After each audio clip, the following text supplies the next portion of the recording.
বিক্ষোভটো থাকিবই, সেইটো স্বাভাৱিক কথা। এজিপি বুলিলেই নহয়, প্ৰত্যেকটো মিত্ৰ বিজেপিৰো আছে, UPPLৰো আছে, প্ৰত্যেকৰ থাকিবই।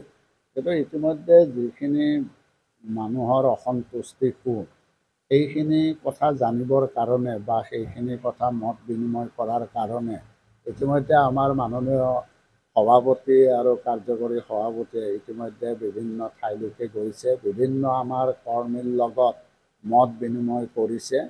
আৰু মত বিনিময় কৰাৰ পিছত আমি আমাৰ বিষয়ববীয়াৰ সভাও আমি অনুষ্ঠিত কৰিছিলোঁ।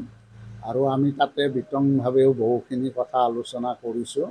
আৰু আলোচনা কৰাৰ পিছত আমি নিশ্চয় ভাবোঁ যে আমাৰ যিখিনি অসন্তুষ্টি বা ক্ষোভ আছে, সেই ক্ষোভখিনি আমি নিশ্চয় উপশম ঘটাব পাৰিম।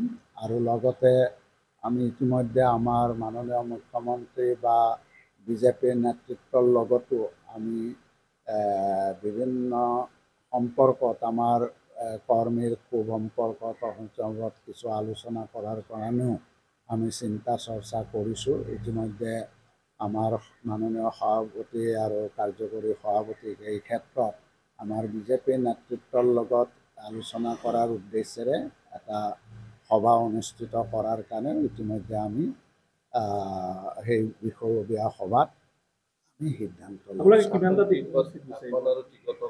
এতিয়া চাওক, এতিয়াও আমাৰ যিহেতু আলোচনাও হোৱা নাই, আৰু আলোচনা হ'লে নিশ্চয় আমাৰ যিখিনি জয়ী হোৱা সম্ভাৱনা আছে চিটত, সেইখিনি আমি নিশ্চয় তেওঁলোকৰ লগত আলোচনা কৰিম। আৰু মই ভাবোঁ যে আগতকৈ আমি অধিক চিট এইবাৰ বিচাৰিম, কাৰণ যিহেতু আমাৰ ডিলিমিটেশ্যনৰ পিছত আমাৰ আগতে যিমানখিনি আসনৰ জয় হোৱাৰ সম্ভাৱনা আসন আছিল, ইয়াতকৈ এতিয়া বৃদ্ধি পাইছে। গতিকে বৃদ্ধি পোৱাৰ পৰিপ্ৰেক্ষিতত আমি নিশ্চয় আমাৰো আগতকৈ আমি আসনৰ সংখ্যা এইবাৰ বেছিকৈ দিয়াৰ কাৰণে আমি বিজেপিৰ নেতৃত্বক নিশ্চয় এইবাৰ আমি অনুৰোধ জনাম। আমি নতুন প্ৰজন্মক আমি গুৰুত্ব দিবই লাগিব, কাৰণ নতুন প্ৰজন্মকো লাগিব আৰু পুৰণি যিখিনি আমাৰ ধৰক নেতৃত্বত আছে বা যিখিনি পুৰণি দিনৰ পৰাই কাম কৰি আছে, সেইখিনিকো আমাক লাগিব।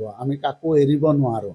আৰু পুৰণি আৰু নতুনৰ সংমিশ্ৰণতহে আমি অহাবাৰ যাতে নিৰ্বাচনত আমি প্ৰতিদ্বন্দ্বিতা কৰিব পাৰোঁ, তাৰ কাৰণে নিশ্চয় আমাৰ নেতৃত্বই চিন্তা চৰ্চা কৰিব।